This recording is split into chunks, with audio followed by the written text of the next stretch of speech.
Okay, so good morning. Good morning, everyone.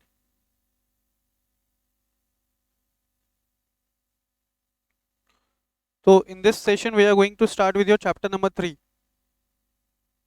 है ना? Board effectiveness. ठीक है. इससे पहले हम लोगों ने दो चैप्टर्स कंप्लीट किए. Corporate governance as well as corporate governance हम लोगों ने कॉन्सेप्ट डिस्कस किया था, कॉन्सेप्ट एंड इंट्रोडक्शन. उसके बाद हम लोगों ने किया था legislative framework relating to corporate governance. Now moving on to the next part, board effectiveness. तो मुझे एक बात बताओ पहले, डायरेक्टर्स वाला चैप्टर जो एग्जीक्यूटिव में पढ़ा था, उससे रिलेटेड प्रोविजंस रिटेन्ड है. ठीक है. यहाँ पे मोर स्पेसिफिकली अपन को वही चैप्टर जो आप एग्जीक्यूटिव में पढ़ के आए हो वो रिवाइज करना है. ठीक है.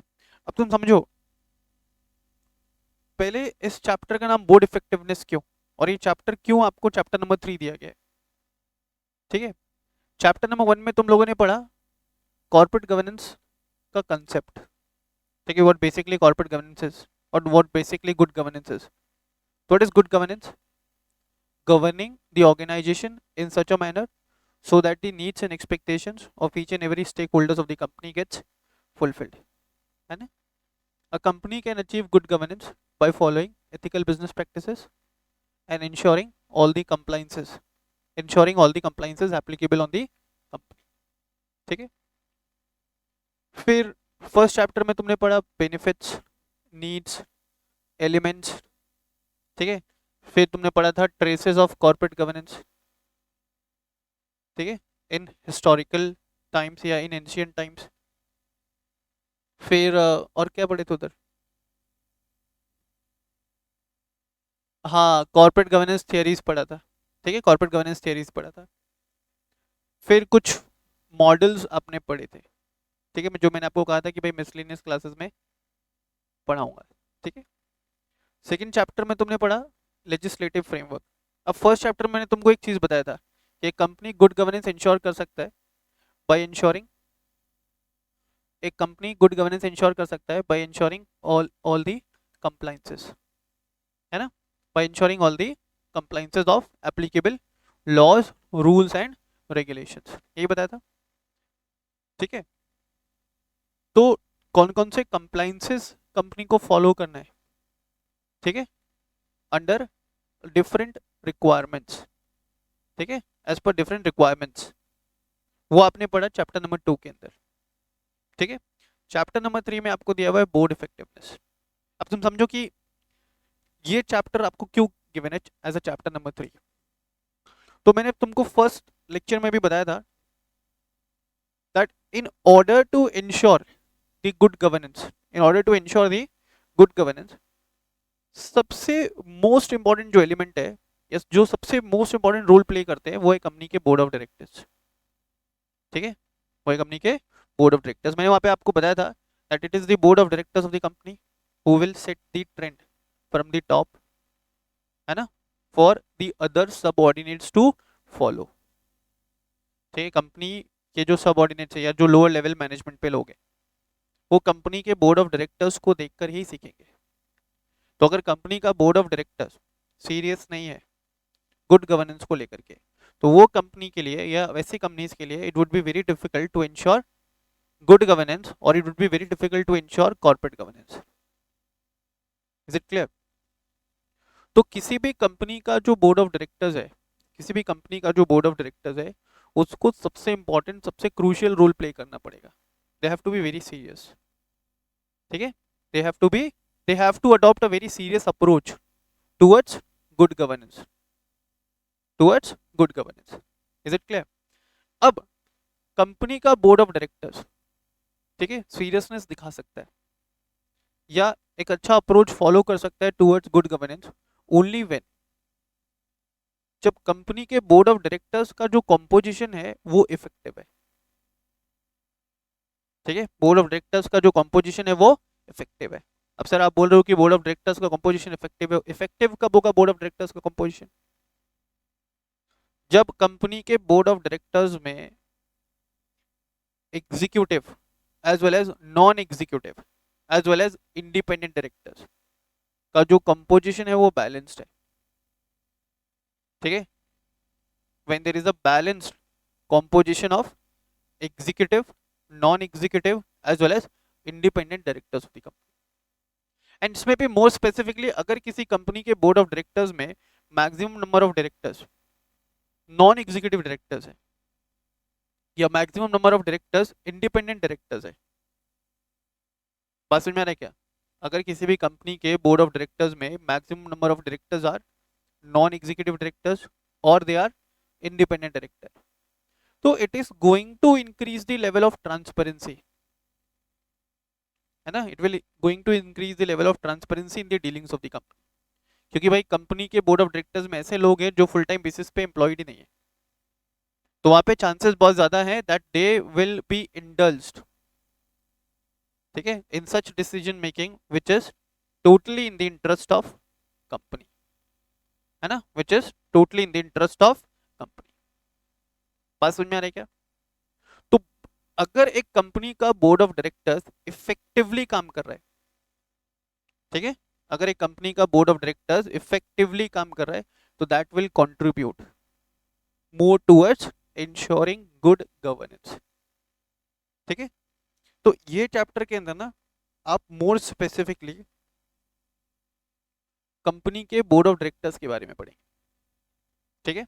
एंड बोर्ड ऑफ डायरेक्टर्स से रिलेटेड जो प्रोविजंस है आप ऑलरेडी पढ़ के भी आए हो कंपनी लॉ मैटर्स में, ठीक है, more specifically at your executive level, ठीक है, ओके। तो वहां से काफी सारे सेक्शंस का यहाँ पे रिपीट टेलीकास्ट होने वाला है इन दिस पर्टिकुलर चैप्टर। बोलना ये चाह रहे हैं आपको कि किसी भी कंपनी के बोर्ड ऑफ डायरेक्टर्स में बैलेंस कंपोजिशन होना चाहिए, ठीक है, बैलेंस कंपोजिशन होना चाहिए किसका? एग्जीक्यूटिव डायरेक्टर्स का, नॉन एग्जीक्यूटिव डायरेक्टर्स का as well as independent director का, ठीक है। प्लस एक और चीज, जो कंपनी के बोर्ड ऑफ डायरेक्टर्स है they should be, board of directors में जो भी लोग अपॉइंट हो रहे हैं they should be skilled, they should be experience, they should be professional, है ना, they should adopt a very serious approach, ठीक है, for ensuring good governance, they should lead by example, ठीक है, they should lead by example. Is it clear? चलो देखोगे यहां से पढ़ना स्टार्ट करो। Role of the board of directors of the company, role of the board of directors of the company. The board's role is to provide the entrepreneurial leadership of the company within a framework of prudent and effective control, which enables the risk to be assessed and properly managed. An effective board develops and promotes its collective vision of the company's purpose, its culture, its value and the behavior. Company का जो board of directors है वो corporate culture set करता है, ठीक है, company का जो बोर्ड ऑफ डायरेक्टर है वो कॉर्पोरेट कल्चर सेट करता है। कॉर्पोरेट कल्चर का मतलब क्या? सेट ऑफ प्रैक्टिसेस, है ना, कॉर्पोरेट कल्चर का मतलब हो गया सेट ऑफ प्रैक्टिसेस या collection of practices, bundle of practices which is being carried out or which is being followed by a company while carrying out their business operations। अब तुमने सुना होगा ना मार्केट में कई सारे ऐसे कंपनीज हैं, ठीक है, जिनके ऊपर समय समय पे बड़े बड़े फ्रॉडुलेंट चार्जेस लगे हैं, और मार्केट में ऐसे भी कंपनीज हैं जो बहुत सालों से है लेकिन उनके ऊपर आज तक भी कोई भी फ्रॉडुलेंट चार्जेस नहीं लगे। तो ये टोटली डिपेंड करता है किसके ऊपर? कंपनी के बोर्ड ऑफ डायरेक्टर्स के ऊपर, ठीक है। An effective board develops and promotes its collective vision of the company's purpose, its culture, values and behavior it wishes to promote in conducting its business। तो मोस्ट इंपॉर्टेंट रोल जो play कर रहा है कौन प्ले कर रहा है? Company का बोर्ड ऑफ डायरेक्टर, ठीक है। मान लो कि भाई कंपनी के बोर्ड ऑफ डायरेक्टर्स में ऐसे लोग बैठे हैं जो मैनिपुलेटिव है, ठीक है, सुनते हैं ना आए दिन कि भाई ये कंपनी ने फ्रॉड किया, ये कंपनी ने मैनिपुलेशन किया, ठीक है। तो फ्रॉड कौन सी कंपनी, नॉर्मली फ्रॉड में कौन सी कंपनी इन्वॉल्व होती है? जिस कंपनी का बोर्ड ऑफ डायरेक्टर्स, ठीक है, क्योंकि it is the board of directors who are responsible for setting the policies and procedures, है ना। तो भाई पॉलिसीज ही अगर तुमने फ्रॉडुलेंट बनाए पॉलिसी बनाने के पीछे इंटेंशन ही तुम्हारा फ्रॉड करने का था, मैनिपुलेशन करने का था, ठीक है। और पॉलिसी बनाने के लिए रिस्पॉन्सिबल कौन? Board of directors. तो सबसे इंपॉर्टेंट रोल प्ले करेगा कौन? कंपनी का बोर्ड ऑफ डायरेक्टर। मैं एक ये अगर चलो तो बहुत बड़े लेवल ऑफ बिजनेस ऑर्गेनाइजेशन की बात करें, आज अपन एक छोटे से इंस्टीट्यूट, इस इंस्टीट्यूट की अगर मैं बात करूं तो ये इंस्टीट्यूट कैसे काम करेगा, अच्छे से काम करेगा, बुरे से काम करेगा, चीजें ठीक से मैनेज होंगी, ठीक से नहीं मैनेज करेंगी, 90% चीजें मुझ पर डिपेंड करती है। Is it clear? अगर मैं ही एथिकल बिजनेस प्रैक्टिसेस फॉलो नहीं करता, अगर मैं खुद ही डिसिप्लिन नहीं हूँ, अगर मैं खुद ही एथिकल नहीं हूँ, तो it would be very difficult, ठीक है, to satisfy the requirements of all the stakeholders of this institute. Same responsibility has been casted on the board of directors of the company. Is it clear? Okay. The role of board in particulars include, pehla, providing direction for the management, how the management of the company is going to take place. ये कौन decide करेगा? Company का board of directors. They can demonstrate और they will demonstrate by their example, क्या? Ethical leadership, displaying and promoting throughout the company behavior. Next, consistent with the culture and values it has defined for the organization. मतलब समझे? Consistent with the culture and values it has defined for the organization. ऐसा नहीं है कि भाई मैं दूसरों को तो ज्ञान देता हूँ लेकिन मैं खुद ही उन वैल्यूज को प्रीच नहीं करता या मैं खुद ही उन वैल्यूज को फॉलो नहीं करता। I need to lead by example. Who am I? Board of directors, ठीक है। Create a performance culture that derives value creation without exposing the company to the excessive risk of value destruction. Then make well informed and high quality decision based on a clear line of sight into the business. Create a right framework for helping the directors to meet their statutory duties under the Companies Act 2013 and other relevant statutory and regulatory regimen.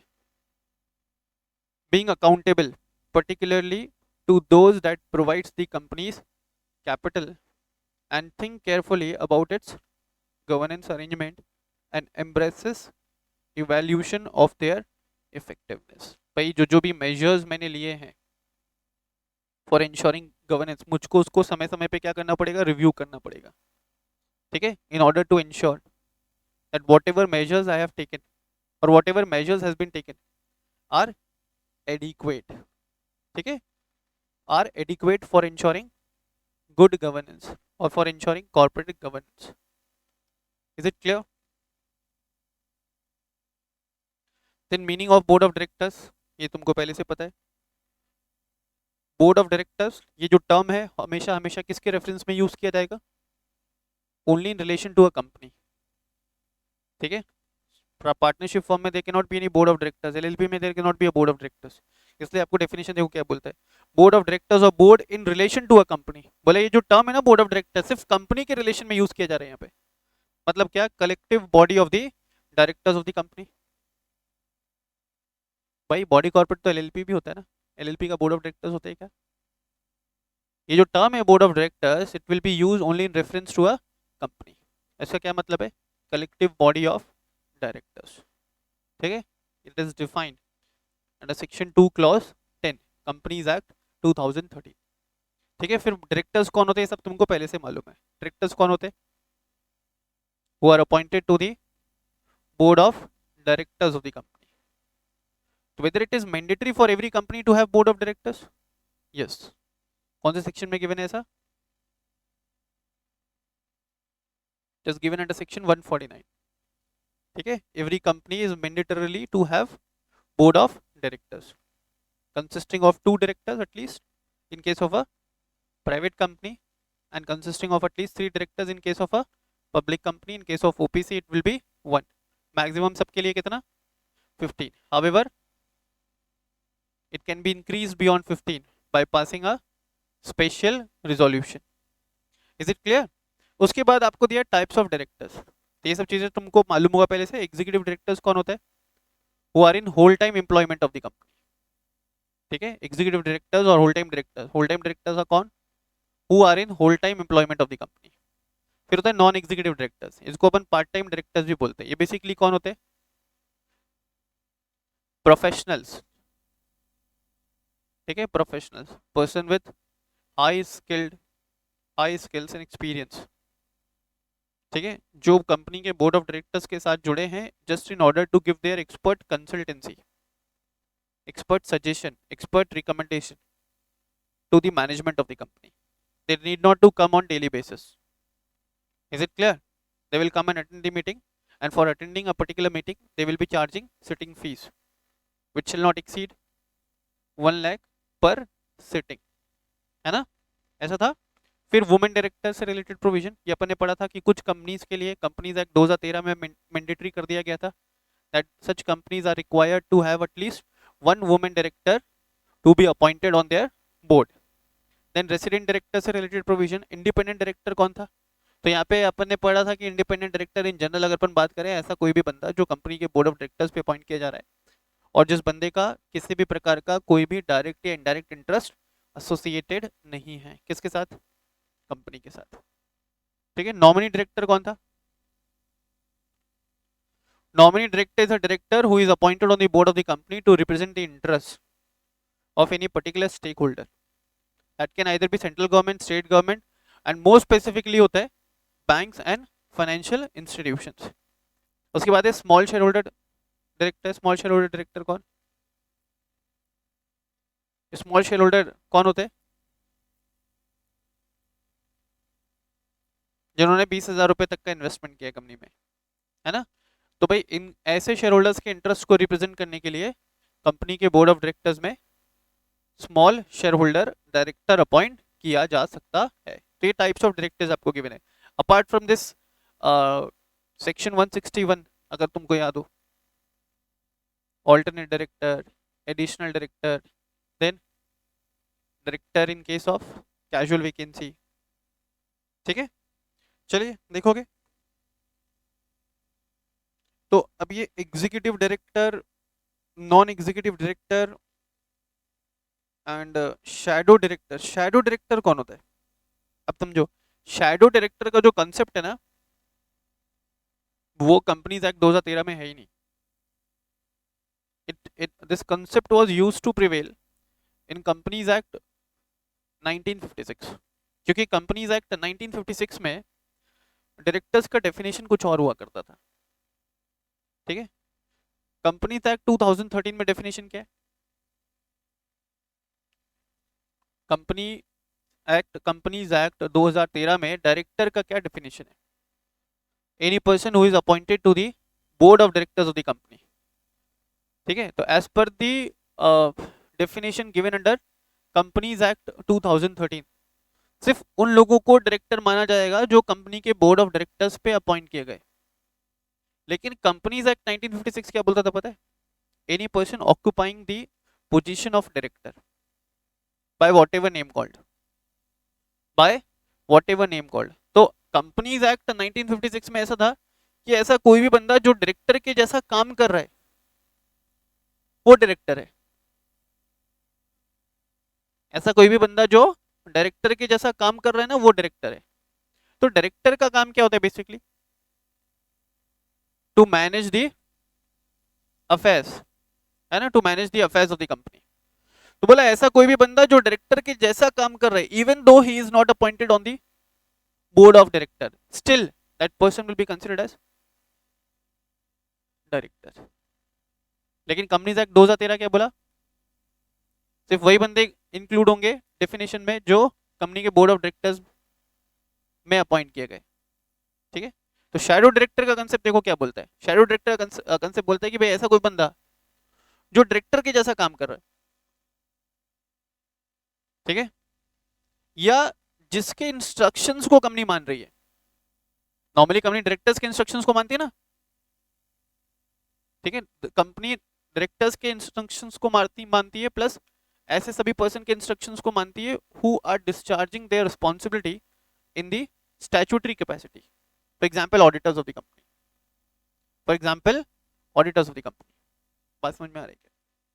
Shadow director का concept यही है, ऐसा कोई बंदा on whose instruction a company is accustomed to act, ठीक है. Company is accustomed to act. except that person is giving his order in the statutory capacity. For example, company के auditor ने बोला कि भाई आप बैलेंस शीट एक particular format में बनाओ, कंपनी बना रही है, तो क्या वो स्टैट्यूटरी ऑडिटर को डायरेक्टर मान ले? नहीं मानेंगे। क्यों? क्योंकि वो स्टैट्यूटरी कैपेसिटी में अपने अथॉरिटीज या अपने ऑर्डर दे रहे हैं। अपार्ट फ्रॉम दिस एक और एग्जांपल दो समझना। एक कंपनी ए लिमिटेड में 5 डायरेक्टर्स हैं।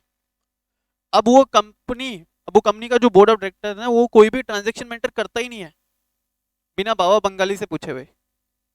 बिना बाबा बंगाली से पूछे हुए कोई भी ट्रांजेक्शन मेंटर करने से पहले वो लोग बाबा बंगाली से पूछते हैं। बाबा बाबा बंगाली से पूछते हैं।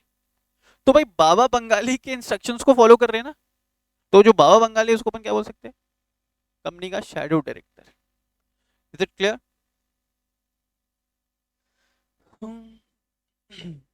नेक्स्ट है वुमेन डायरेक्टर। वुमेन डायरेक्टर कम से कम एक वुमेन डायरेक्टर अपॉइंट करना पड़ेगा सभी लिस्टेड कंपनी को,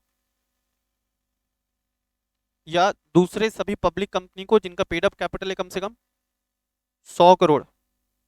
पेड अप कैपिटल 100 करोड़ है और टर्नओवर इज 300 करोड़। ठीक है? तो एक कंपनी, मेरी बात समझो, एक कंपनी ए लिमिटेड जो लिस्टेड भी नहीं है और जिसका पेड अप कैपिटल 100 करोड़ भी नहीं है और जिसका टर्नओवर 300 करोड़ भी नहीं है, लेकिन उस कंपनी में 5 डायरेक्टर है और पांचों के पांचों वुमेन डायरेक्टर है। हो सकता है ना? हो सकता है भाई। ये तो इन कंपनीज के लिए तो मैंडेटरी है। इनके अलावा कोई और category of company may have women director, या 100% डायरेक्टरशिप वुमेन डायरेक्टर्स की हो सकती है। Is it clear? ठीक है? कम से कम एक मेन डायरेक्टर होना चाहिए ऐसा कोई प्रोविजन नहीं है। ठीक है? कम से कम एक मेन डायरेक्टर होना चाहिए ऐसा कोई प्रोविजन नहीं है, लेकिन कम से कम एक वुमेन डायरेक्टर होना चाहिए। किसके अंदर? लिस्टेड कंपनीज और any other public company having paid up capital of 100 crore और मोर और टर्नओवर ऑफ 300 करोड़ और मोर। ये सब चीजें बेमतलब की हैं। अगर ऐसा कोई पब्लिक कंपनी जिसका पेड अप कैपिटल 100 करोड़ है, टर्नओवर 300 करोड़ है, they will go for listing. They will go for listing ना। 100 करोड़ रुपए जुटाएंगे कहां से? समझ रहे हो? पब्लिक से तुम पैसा लिए, प्रमोटेशन पैसा लाएगा कहां से? Is it clear? Until and unless वो प्रमोटर हो क्या? Corporate promoter. Is it clear? Okay, ये हो गया। फिर रेसिडेंट डायरेक्टर, ये बहुत इंपॉर्टेंट है। यहाँ बोला गया था कि हर कंपनी के बोर्ड ऑफ डायरेक्टर्स में कम से कम एक ऐसा डायरेक्टर होना चाहिए who is a person resident in India. और रेसिडेंट इन इंडिया का मतलब क्या था यहाँ पे? लास्ट फाइनेंशियल ईयर में he must have a stay in India for a period of at least 182 days. वो एक साथ होना चाहिए कि 182 डेज? नहीं। ठीक है, टोटल 182 डेज है क्यूमुलेटिवली। यस। तो ये सब चीज़ें मुझे नहीं लगता कि पढ़ाने की जरूरत है वापस। आप एक बार इसको रीड कर लो यहाँ तक, फटाफट से। मॉड्यूल है आपके पास, तो एक बार आप लोग रेसिडेंट डायरेक्टर्स तक रीड कर लो फटाफट से।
अच्छा, वो एक लाइन लिखना कि जो वुमेन डायरेक्टर वाला जो प्रोविजन आया था वो क्यों आया था?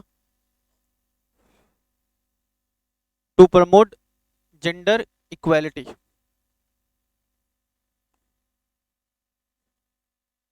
टू प्रमोट जेंडर इक्वालिटी, ये पहला रीजन था। As well as to support women empowerment, ये दूसरा रीजन बोल सकता हूँ मैं।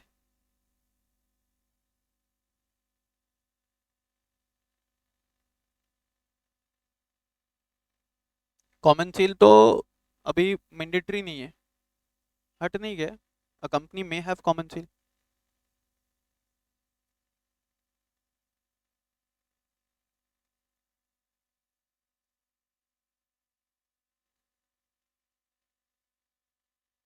तो क्या हो गया इसमें? कंपनी, देखो मेरी बात समझो, कंपनी में हैव कॉमन सील, अगर कंपनी के पास कॉमन सील है तो डॉक्यूमेंट्स पे कॉमन सील लगेगा, सभी इंपॉर्टेंट डॉक्यूमेंट्स पे, एग्रीमेंट्स पे। कॉमन सील नहीं है तो it will be sign by at least two directors, one of whom will be managing director. ठीक है, और इनको जो सिग्नेटरी पावर मिलता है वो कौन देता है? कंपनी का बोर्ड ऑफ डायरेक्टर्स। ये सब पढ़ के आए हो, ठीक है। ये चैप्टर तो वैसे पढ़ाने की जरूरत भी नहीं थी, खेला है ये, तुम सब ऑलरेडी पढ़ के आए हो ये सब चीज़ें।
डिफेक्टो डायरेक्टर का मतलब होगा भाई ऐसा बंदा जो डायरेक्टर के जैसा लग रहा है पर डायरेक्टर है नहीं। तो ऐसा कब होगा? शैडो डायरेक्टर के केस में। One who is working like a director but is not actually a director.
ठीक है, डन,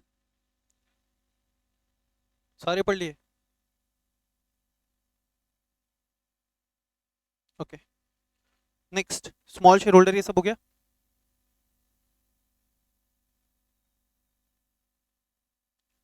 इंडिपेंडेंट डायरेक्टर, अब देखो इंडिपेंडेंट डायरेक्टर से रिलेटेड ना पहले मैं पूरा डिस्कशन कर लेता हूँ, है ना। इंडिपेंडेंट डायरेक्टर से रिलेटेड पूरा डिस्कशन पर पहले करेंगे, फिर दूसरे टॉपिक्स को कंसिडर करते हैं। ठीक है, इस चैप्टर के अंदर तुमको basically types of directors, composition ऑफ बोर्ड ऑफ डायरेक्टर्स, ठीक है, then other measures that could be taken by a company for improving the board effectiveness. ठीक है, सिर्फ इतना ही दिया हुआ है। बोर्ड कंपोजिशन आपको देखना है as per companies act, as well as board composition as per SEBI LO, ठीक है। एज पर कंपनीज एक्ट जो है वो सबके ऊपर एप्लीकेबल है, एज पर सेबी LONDR है वो सिर्फ लिस्टेड कंपनीज के ऊपर एप्लीकेबल है। ठीक है, फिर उसके बाद आपको ये भी दिया हुआ है, in order to improve the efficiency of the board of directors company should adopt committee form of management. Committee form of management जो बोर्ड कमिटीज के अंदर कवर होता है ना, section 177 audit committee, section 178 nomination and remuneration committee, फिर एक और था स्टेक होल्डर रिलेशनशिप कमेटी। ये तो मैंडेटरी है कुछ कंपनीज के लिए, है ना। इसके अलावा और भी different different form of committees constitute किया जा सकता है बाय अ कंपनी। ठीक है, कोई भी, मैंने बताया था, कोई भी company committee form of business organization के लिए कब जाता है या क्यों जाएगा? सो एज टू इंश्योर कि जो कंपनी के बोर्ड ऑफ डायरेक्टर्स है they are not over burden with so many responsibilities, they are less burden. ठीक है, उनके ऊपर जो बर्डन है वो कम किया जा सके।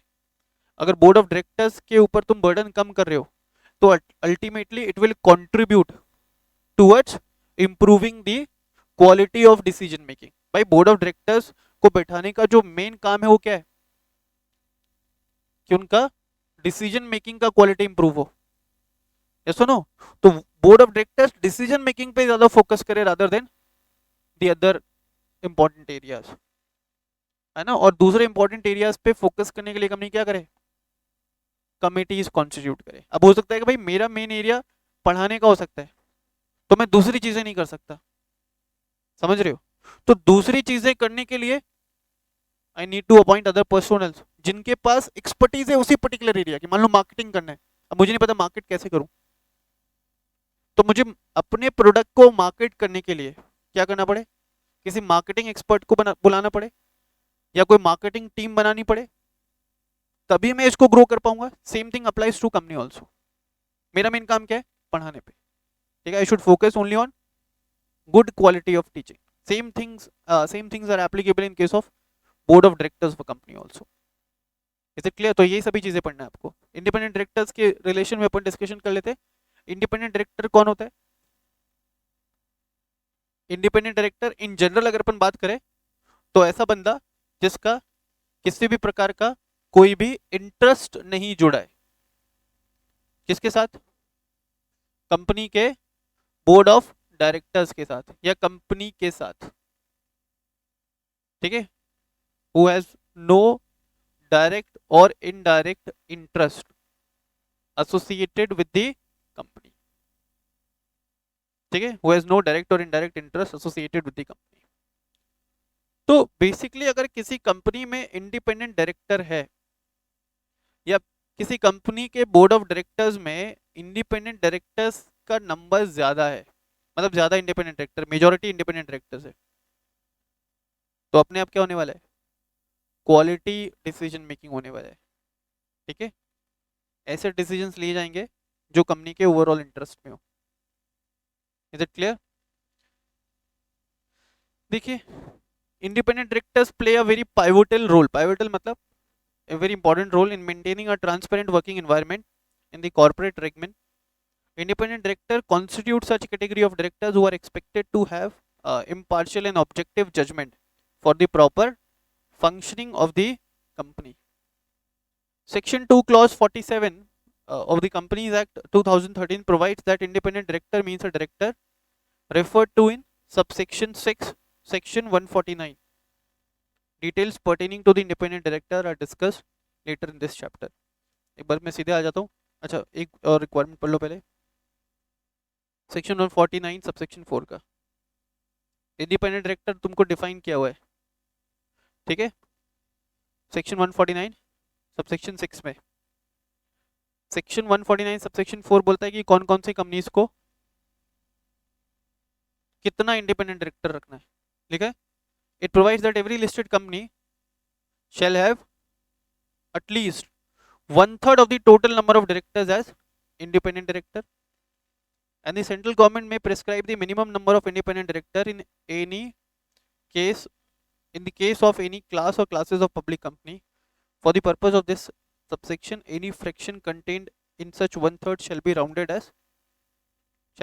off 1. तो मान लो कि कंपनी के बोर्ड ऑफ डायरेक्टर्स में एक कंपनी है listed company, board of directors में 10 डायरेक्टर है, तो इंडिपेंडेंट कितने होंगे? 10 का 1/3 निकालो तो 3.33 आता है। तो कम से कम कितने होने चाहिए? 4 इंडिपेंडेंट डायरेक्टर्स होने चाहिए। ठीक है, लिस्टेड कंपनीज के लिए कितने? कम से कम 1/3 of the total number of directors should be independent director. ठीक है, और दूसरे पब्लिक कंपनीज के लिए भी दिया हुआ है, कितना है? लिस्टेड के लिए 1/3 है, other than listed public companies के लिए कितना है?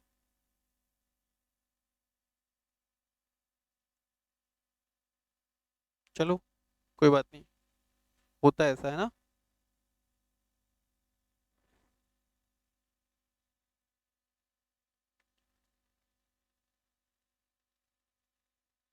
दो, ठीक है, लिखा है यहाँ पे, आ जाओ। तो लिस्टेड कंपनीज में टोटल डायरेक्टर्स का कम से कम 1/3 नंबर होना चाहिए इंडिपेंडेंट, है ना। एंड दूसरे पब्लिक कंपनी जो प्रेस्क्राइब्ड कैटेगरीज ऑफ कंपनीज है उसमें कम से कम दो। ठीक है, देखो लिखा है independent directors for better board deliberations, यहाँ पे आ जाओगे। Independent directors are known to bring an objective view in the board deliberations. They also ensure that there is no dominance of one individual or special group or the stifling of healthy debate. They act as the guardian of the interest of all the stakeholders and shareholders, especially in the areas जहाँ पे conflict of interest arise हो सकता है. Independent directors bring a valuable outside perspective to the deliberations of the company. They contribute significantly to the decision making process of the board. They can bring an objective view of the evaluation of the performance of board and management. In addition, they can play a very important role in the areas where the interest of management of the company and the shareholders may collude या may collide with each other, such as executive remuneration, succession planning. Succession planning क्या होता है? ये बहुत important area है, succession planning, changes in corporate control, audit function etcetera. What do you mean by this term? ये पता है executive remuneration को लेकर के डिस्प्यूट हो सकता है। ठीक है, कंपनी अपने एग्जीक्यूटिव्स को ज़्यादा सैलरी दे रही है, डायरेक्टर्स को बहुत ज़्यादा सैलरी दे रही है, शेयर होल्डर्स को पसंद नहीं आ रही बात, it may lead to the conflict of interest between them. What is succession planning? आज तुमको एक एग्जांपल देता हूँ, टाटा कंपनी का एग्जांपल ले लो। ठीक है, मिस्टर रतन टाटा वो इज ऑलरेडी अचीव 84 85 के तो हैं वो, है ना, शायद अभी 83 के हुए थे वो। ठीक है, तो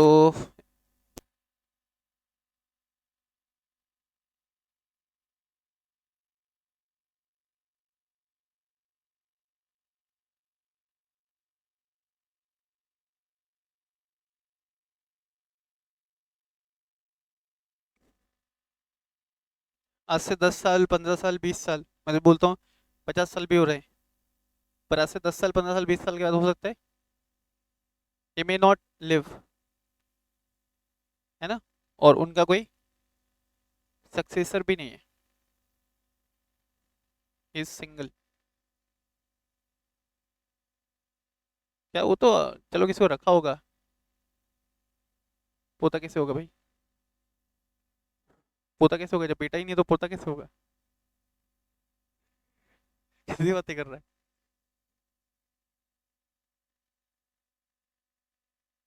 वो पीए है उनका।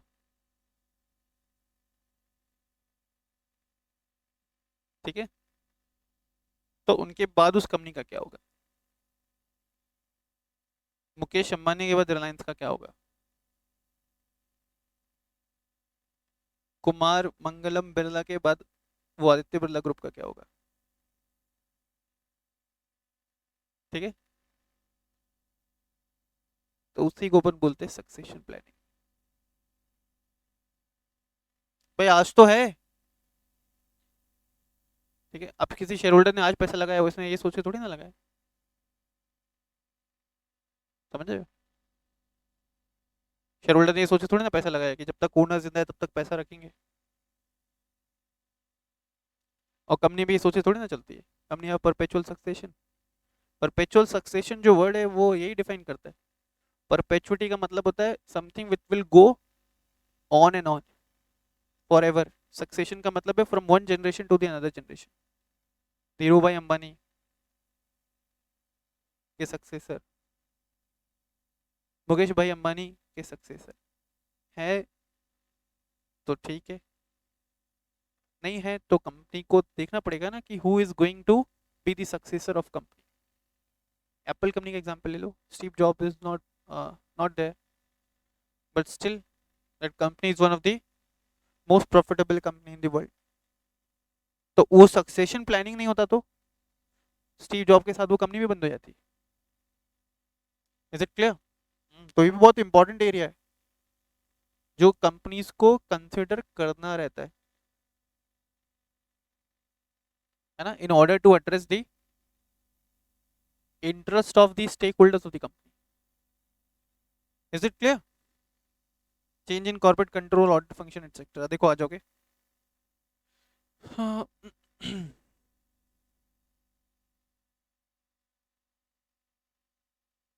फिर इसके बाद आपको दिया हुआ है independent directors are required because they perform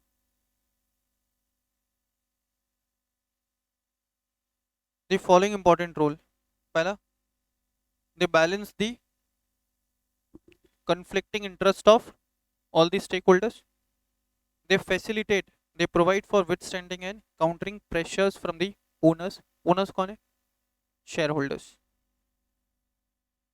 Fulfill a useful role in the succession planning. They can act as a coach, mentor and sounding board for their full-time colleagues. क्यों? क्योंकि भाई वो सिर्फ ऐसे डिसीजन ही लेंगे जो कंपनी के interest में, जिससे कंपनी का भला होने वाला है, कंपनी के शेयर होल्डर्स का भला होने वाला है। ठीक है, वो लोग कभी भी अपने पर्सनल इंटरेस्ट को कंपनी के इंटरेस्ट के ऊपर नहीं रखेंगे, है ना, because they have no interest linked with the company, whether directly or indirectly. They can provide independent judgment and wider perspective to the company. Clear? उसके बाद आपको डेफिनेशन दिया हुआ है और एलिजिबिलिटी दिया हुआ है इंडिपेंडेंट डायरेक्टर्स का। ठीक है, एक बार पढ़िए section 149 sub section 6।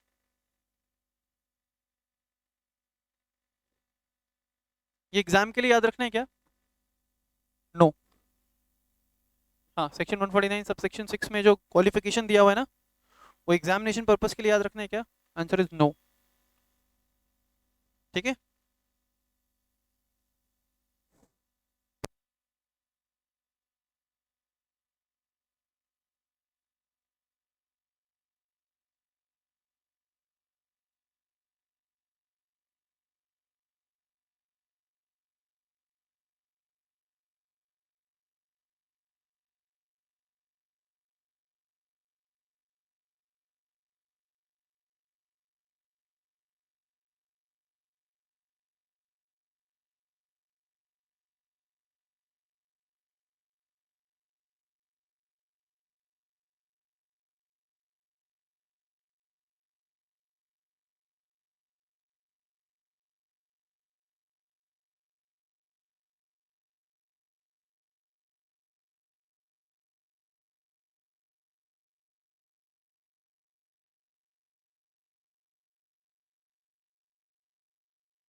Yes done.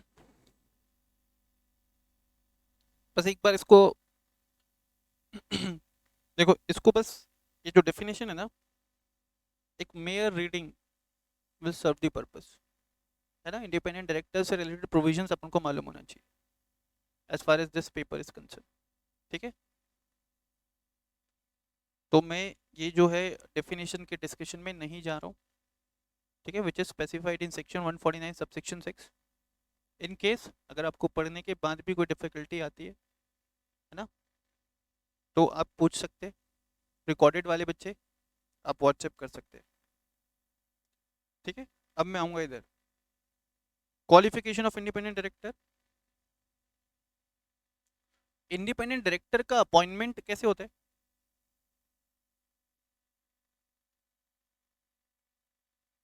पहले तो ये अपॉइंटमेंट पे जाएंगे। हाँ, इंडिपेंडेंट डायरेक्टर का अपॉइंटमेंट कैसे होता है? Manner of appointment of independent director.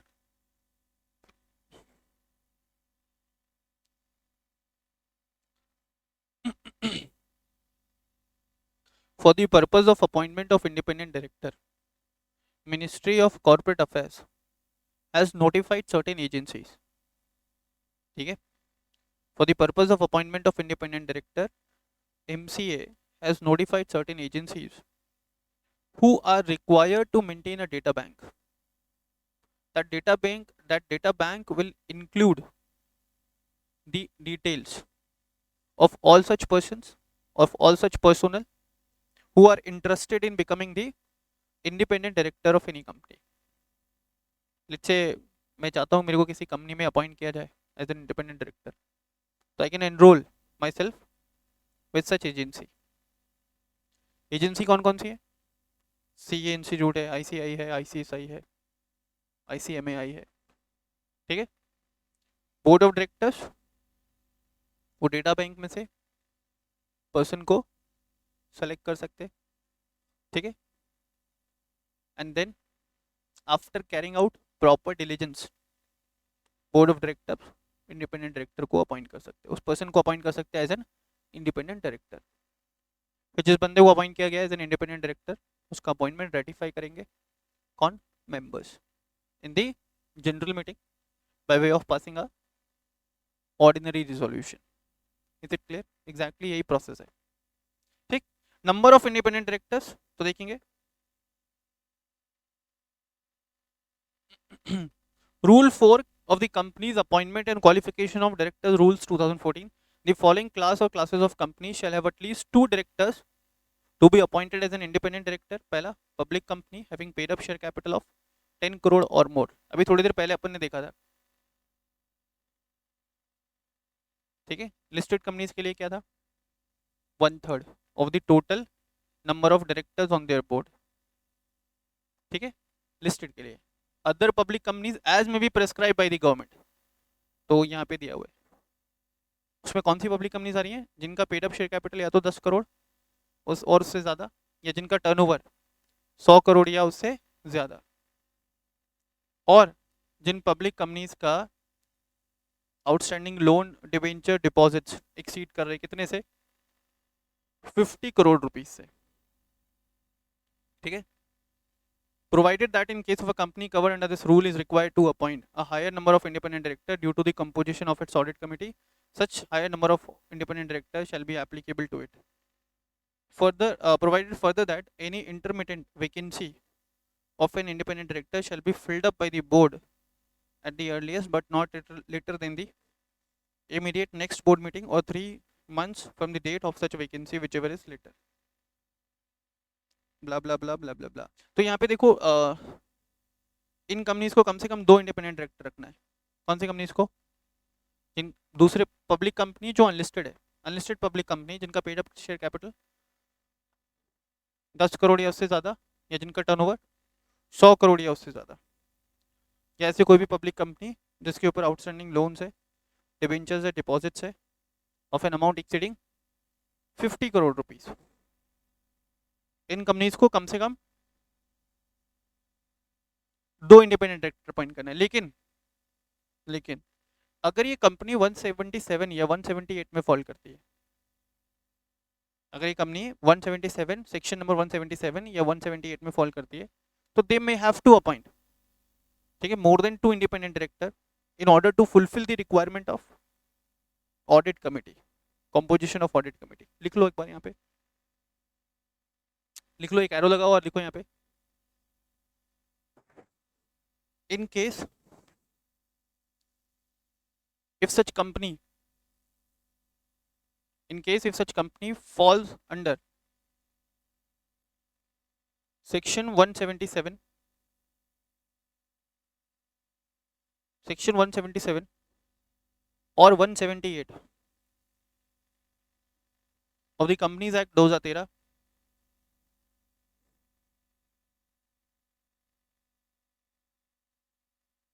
they may have to appoint,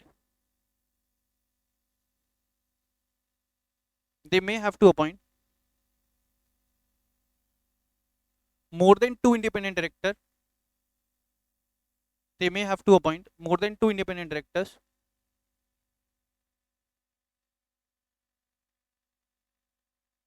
in order to fulfill the requirements, in order to fulfill the requirements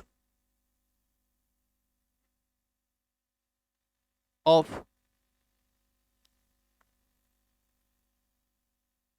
in order to fulfill the requirements of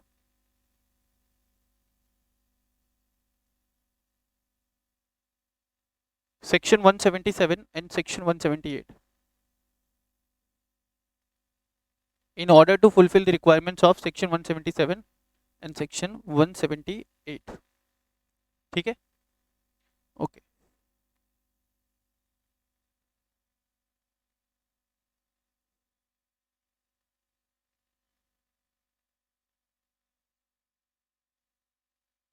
फिर एक और चीज बोला यहाँ पे,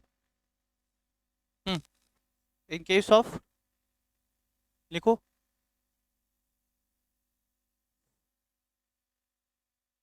in the case of casual vacancy,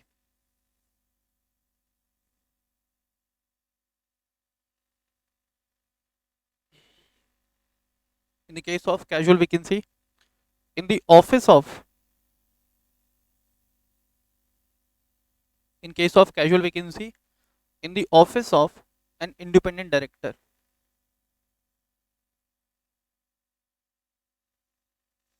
in case of casual vacancy in the office of an independent director,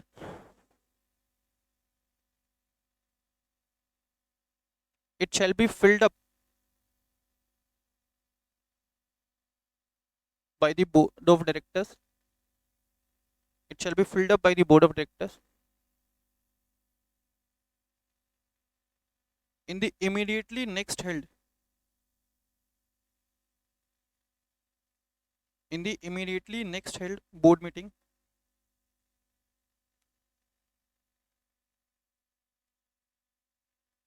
or within 3 months,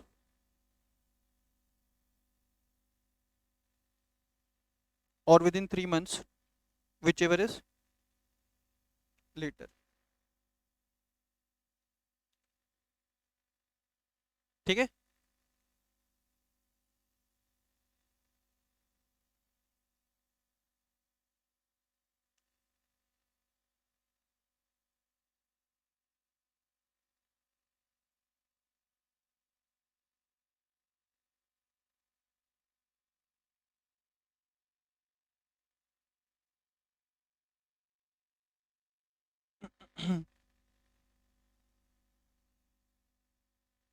फिर इसके बाद ना, तुमको दिया नहीं है, लिख लोगे tenure of independent director, tenure of independent director, although it is not given but मालूम होना चाहिए।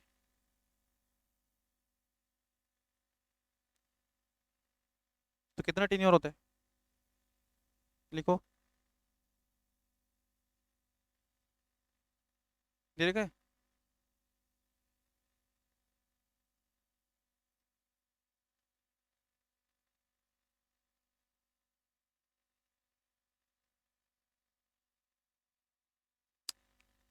वो फाइल ही चली गई, एक second.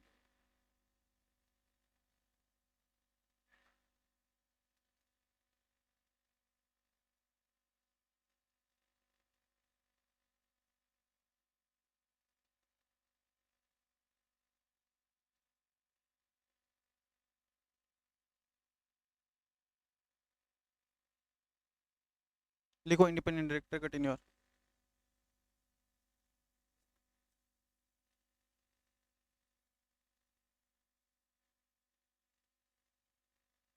The independent director, the independent director shall be appointed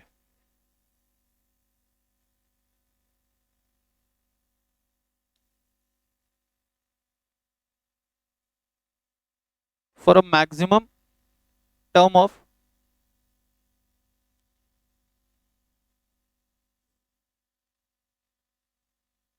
5 years,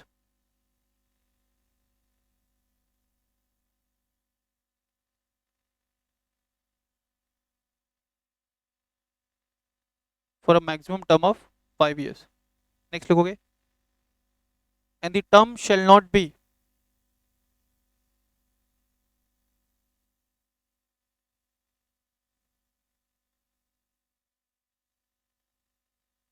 and the term shall not be of more than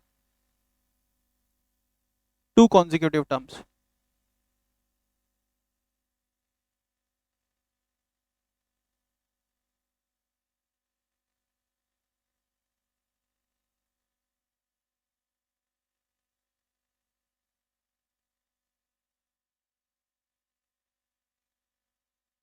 ठीक है, इसके नीचे एक और लाइन लिख लो,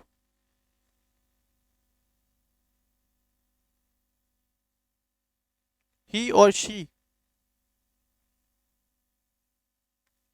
shall be reappointed.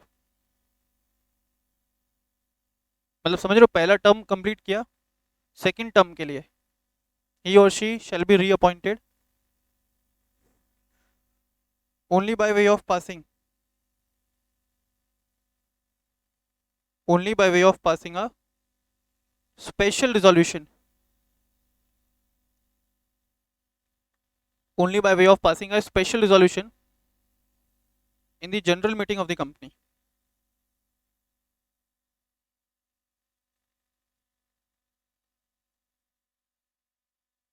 ठीक है, only by way of passing a special resolution in the general meeting of the company.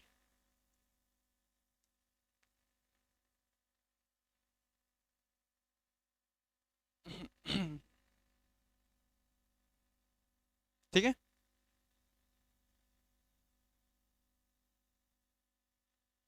ये टेन्योर हो गया। फिर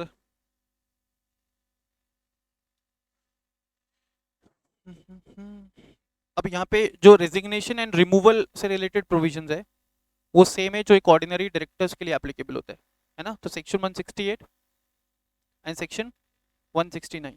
ठीक है, लिख लो एक लाइन और,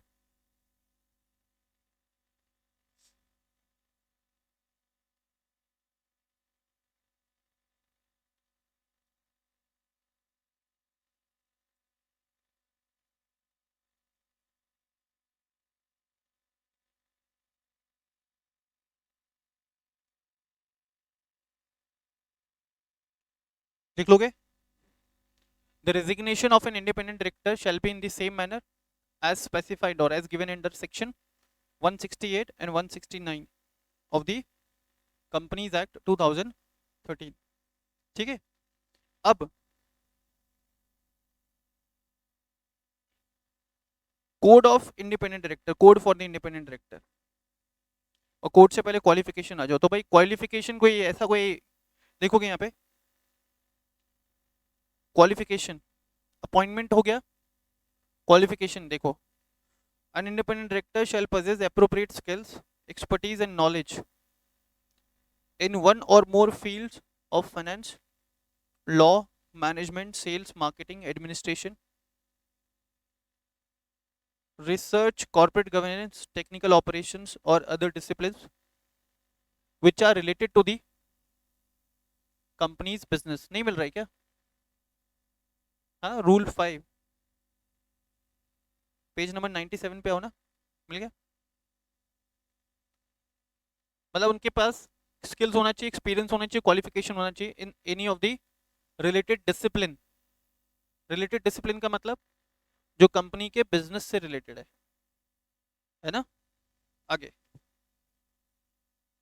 and none of the relatives of independent director for the purpose of sub clause second and third of the clause D of subsection dash dash dash dash. तो यहाँ पे फिर बोला भाई कि भाई उस बंदे का किसी भी प्रकार से कोई भी डायरेक्ट या इनडायरेक्ट इंटरेस्ट एसोसिएटेड नहीं होना चाहिए कंपनी के साथ। तो आप तो पॉइंट नंबर 1 याद करके चलोगे, you should be a person of ability, integrity and standing in the field of finance, law, management, sales, marketing, administration, research, corporate governance, technical operations, or any other discipline related to the company's business.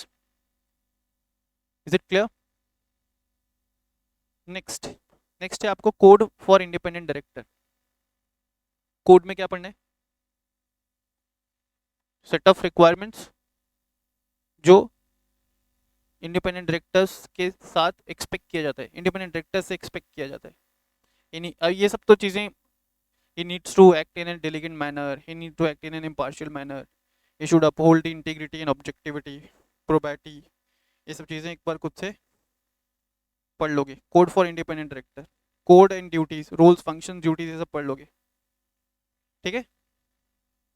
हाँ, फिर जो एक important aspect है वो है separate meeting. ये important aspect है। The independent directors of the company shall hold at least one meeting in a financial year without the attendance of non-independent directors and members of the management। ठीक है, साल में कम से कम एक मीटिंग होना चाहिए किसका, जिसमें सिर्फ इंडिपेंडेंट डायरेक्टर्स हो। एंड सभी इंडिपेंडेंट डायरेक्टर्स को कोशिश करना चाहिए कि उस मीटिंग में प्रेजेंट हो।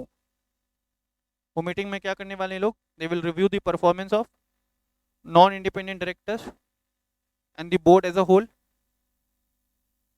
Then they will review the performance of chairperson of the company after taking into account the views of executive and non-executive directors, and they need to assess the quality, quantity and timeliness of the flow of information between the company's management and board that is necessary for the board to effectively and reasonably perform their duties। तो देखो, independent directors का कम से कम एक meeting होना चाहिए साल के अंदर, जिसमें वो बेसिकली क्या कर रहे हैं, असेस कर रहे हैं एंड रिव्यू कर रहे हैं क्या, performance of non independent directors of the company. ठीक है,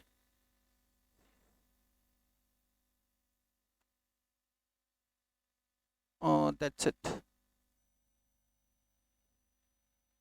इसके बाद यहां तक देखो रीड करके आओगे ये पर्टिकुलर सेशन के अंदर। कहां तक, मैनर ऑफ अपॉइंटमेंट, फिर रीअपॉइंटमेंट।